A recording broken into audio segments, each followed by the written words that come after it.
ఈ మేడే సందర్భంగా ఇక్కడ చూస్తే ఒక పక్క తెలుగుదేశం పార్టీ కుటుంబ సభ్యులు, ఇంకో పక్క జన సైనికులు, ఇంకో పక్క బీజేపీ నాయకులు కార్యకర్తలు, ఏటి చూసినా మిమ్మల్ని చూస్తా ఉంటే శ్రామికులంతా గుర్తొస్తున్నారు. 10 రోజులు కష్టపడి అఖండ మెజార్టీతో గెలిపించండి. ఆ తర్వాత ఈ రాష్ట్ర భవిష్యత్తుని మార్చే బాధ్యత మేము తీసుకుంటామని మీ అందరికీ హామీ ఇస్తున్నా. మేము ఒక మేనిఫెస్టో తెచ్చాం.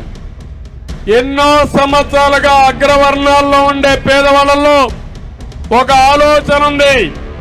ఆ ఆలోచన మాకు రిజర్వేషన్ లేవు, కాలేజ్ సీట్లలో ఉద్యోగాలని బాధ ఉంటే ఫస్ట్ టైం చరిత్రలో 10% ఉద్యోగాలు ఆర్థికంగా వెనుకబడిన అగ్రవర్ణాల పిల్లలకు రిజర్వ్ చేశామని చెప్పి నేను మీకు తెలియజేస్తున్నా. అది కాపుల్లో ఎక్కువ పేదవాళ్ళు ఉంటే వాళ్ళకి ఎక్కువ శాతం వస్తాయి, ఇంకొక కులంలో ఉంటే ఆ కులానికి వస్తాయి. అందరి కోసం 10% రిజర్వేషన్లు పెట్టామని చెప్పి కూడా నేను మీకు తెలియజేస్తున్నా.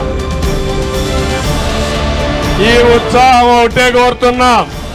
13వ తారీఖున తిరుగుబాటుగా తయారు కావాలి. వైఎస్ఆర్ కాంగ్రెస్ పార్టీని చిత్తుగా ఓటించి బంగాళాఖాతంలో కలిపేయాలి.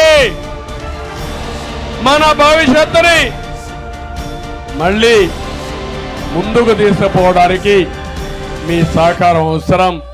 అందరూ కలిసి దీనికి ముందుకు రావాల్సి కోరుకుంటూ అందరికీ నమస్కారాలు. జై హింద్, జై తెలుగుదేశం, జై జనసేన, జై బీజేపీ.